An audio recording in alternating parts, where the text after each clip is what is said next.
बिस्मिल्लाहिर्रहमानिर्रहीम अस्सलाम वालेकुम। मैं हूँ समरीन अकमल। वेलकम करती हूँ आपका दिल्ली के जायके में।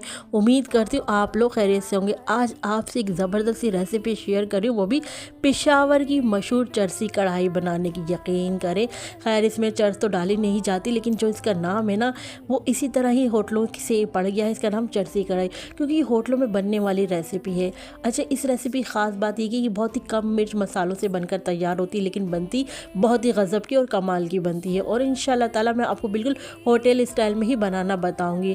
जब आप लोग मेरे तरीके से कमाल की चरसी कढ़ाई बना लेंगे ना, यकीन करें आप लोगों को खाकर मज़ा आ जाएगा। तो चले, रेसिपी अच्छी लगे तो प्लीज़ वीडियो को एक प्यारा सा लाइक ज़रूर कर दीजिएगा। साथ के साथ जिन लोगों ने अभी तक दहली के जायके सब्सक्राइब नहीं किया तो काइंडली सबसे पहले आप लोगों ने दहली के जायके ज़रूर सब्सक्राइब कर लेना है। बेल के बटन को ज़रूर प्रेस कीजिएगा, इससे मेरी हर नई आने वाली इसी तरह की टेस्टी टेस्टी यमी रेसिपी आपको फौरी देखने को मिलेगी। रेसिपी को अपने फ्रेंड फैमिली में लाजमी शेयर भी किया करें। आप सबका बेहद शुक्रिया। तो चलिए देख लेते हैं ये गज़ब की कमाल की रेसिपी चरसी कढ़ाई को हमने कैसे बनाया है।